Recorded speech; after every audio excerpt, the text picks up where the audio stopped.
sur ACN, Artiste Congo Nouveau. Vous êtes avec Mo Prézo, la journée internationale de la femme. Nous avons décidé de recevoir sur notre plateau Sauda, une jeune ressortissante, une jeune sœur à nous, qui va se présenter avec plaisir. Alors, Sauda, qui nous vient tout droit du Canada, et plus exactement de Montréal. Bonsoir Sauda. Bonsoir. Comment vas-tu? Très bien, et vous? Mais très bien, merci. Alors, Sauda, quel âge as-tu? Moi, j'ai 25 ans. Très bien. Et donc, tu vis au Canada, donc à Montréal? Oui, je vis précisément à Montréal, mais sur les plateaux. Et voilà, Qu'est-ce que tu fais dans la vie? Bon, je suis étudiante et je travaille en même temps aussi. D'accord. Tu étudies dans quel domaine? Ouais, j'étudie en relations internationales. D'accord. Et je travaille entre-temps à la banque aussi. D'accord. Et voilà. Très bien. Et donc, quelle est la situation actuelle pour une jeune fille comme toi au Canada, là où est-ce que tu vis? Bon, je peux dire, moi, ça fait quand même un moment que je vis au Canada, ça fait plus de 10 ans. Donc, je connais très bien le Canada. Je ne peux pas parler de situation, puisque je suis, autrement dit, un peu chez moi aussi au Canada. Donc, ça se passe, comment je peux dire, ça se passe très bien. Je me débrouille entre mon boulot et l'école. Et voilà, tout se passe bien. Je suis bien organisée, j'aime la vie au Canada.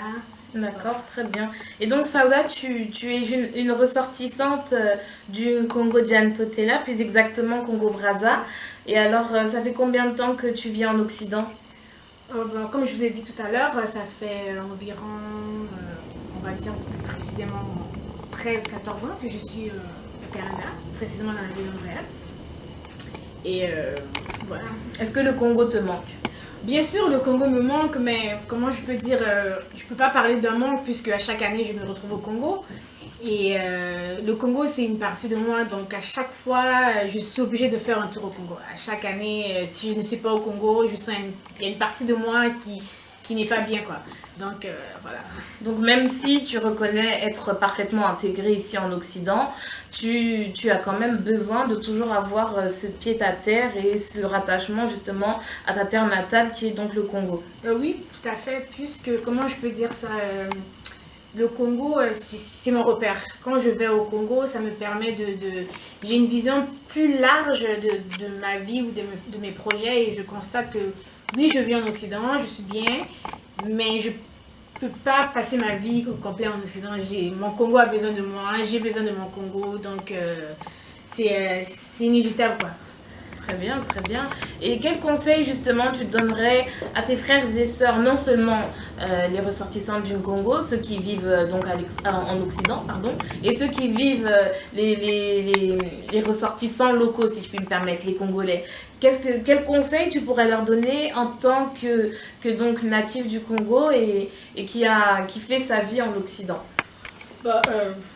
J'essaie de répondre exactement à ce que vous dites, mais je pense que j'ai pas trop compris qu'est-ce que vous voulez dire. Les ressortissants qui sont au Congo ou les ressortissants qui sont... Bah tous. En fait, comment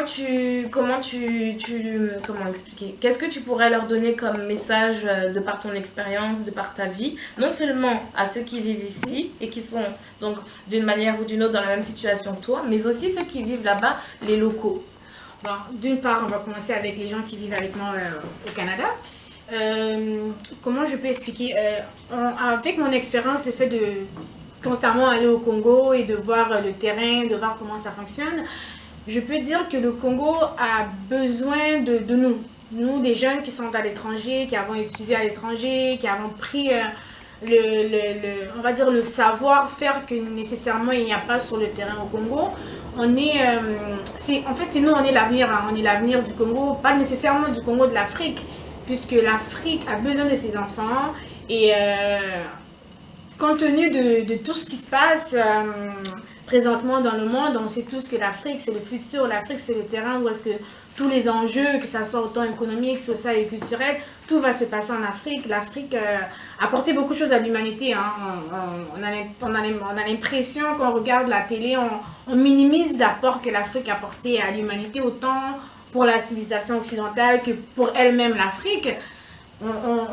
je sens que nous, qui ayons vécu à l'étranger, on peut aider nos sœurs qui sont sur place ou nos frères afin de les faire comprendre que nécessaire, il n'est pas absolument obligatoire de passer par l'Occident pour apporter quelque chose à son pays. L'Occident n'est pas une fin en soi. Il n'est pas une fin en soi.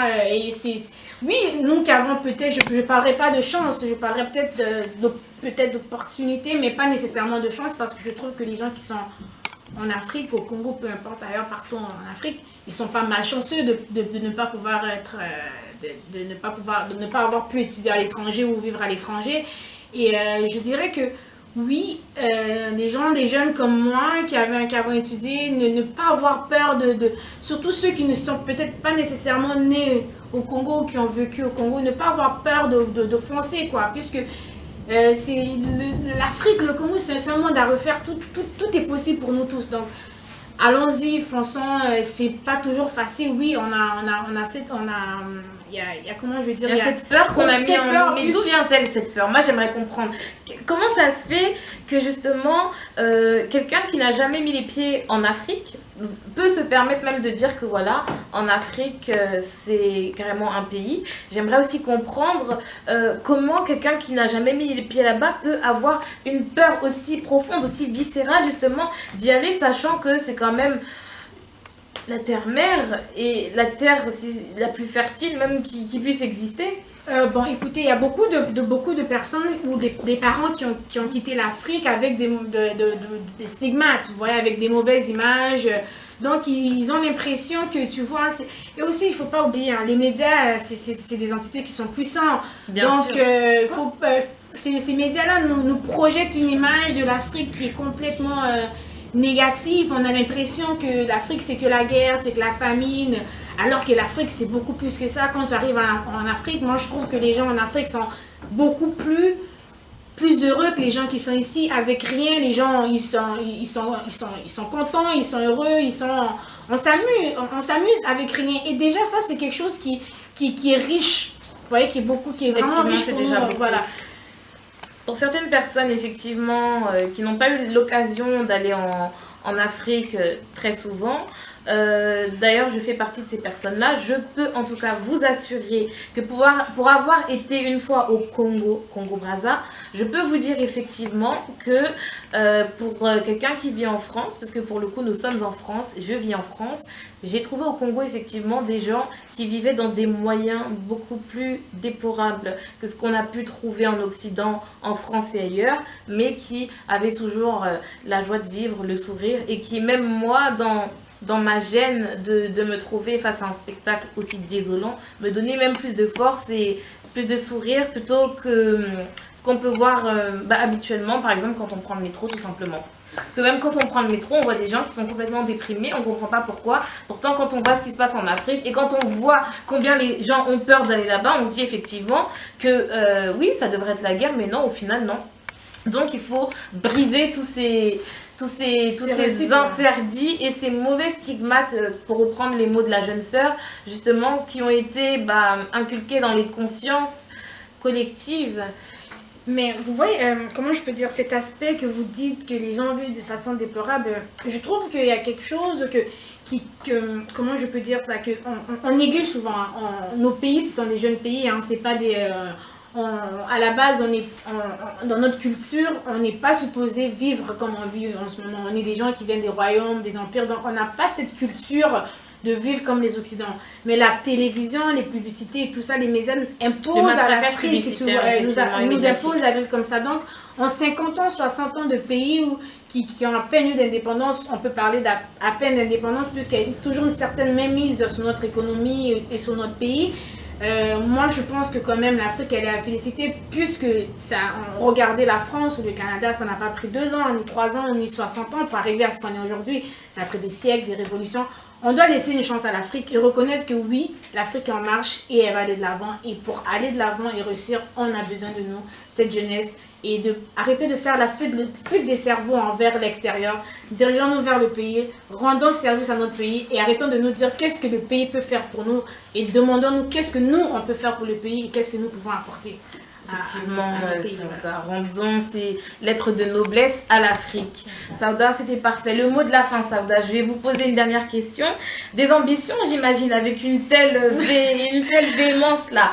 Il y a des ambitions quand même de retour, de production, de création, de poids économique, je sais pas. Qu'est-ce qui se passe là derrière tout ça là? Mon retour, c'est pas discutable, c'est clair. Moi, l'Afrique vit en moi. Vous voyez, même si je viens à l'extérieur, je suis l'Afrique et voilà. Je retournerai, peu importe où est-ce que le vent va m'amener, je peux me retrouver dans un autre pays autre que mon pays. C'est sûr que ma priorité, c'est de servir mon pays. Et oui, je vais essayer d'apporter quelque chose, d'aider la population, apporter peut-être quelque chose qu'on n'a pas là-bas sur le terrain, qui peut peut-être aider aussi à évoluer, à contribuer au développement du pays. Mais sinon, ma plus grande ambition, c'est j'aimerais bien servir mon pays et occuper des grandes institutions au sein du pays, peut-être finir politicienne, qui sait. Mais pour toi, qu'est-ce qui manque là-bas, par exemple? Qu'est-ce qui serait capital dans tout ce que tu voudrais faire? Il y a beaucoup de bonnes idées, j'imagine, mais comme toi, tu as l'habitude d'y aller chaque année, tu peux quand même nous faire un petit topo de ce que tu as vu comme manquement, si je puis me permettre. Qu'est-ce qui manquerait vraiment pour que justement tout soit un petit peu plus rehaussé et que ça aille un peu mieux? Est-ce que ça passe par l'éducation? Est-ce que ça passe forcément par le modèle économique? Qu'est-ce que c'est? La culture, je sais pas. En fait, comment je peux vous expliquer ça? Tout est à faire, hein. Et c'est pas, il n'y a pas quelque chose de précis qui est à faire. Tout est à faire.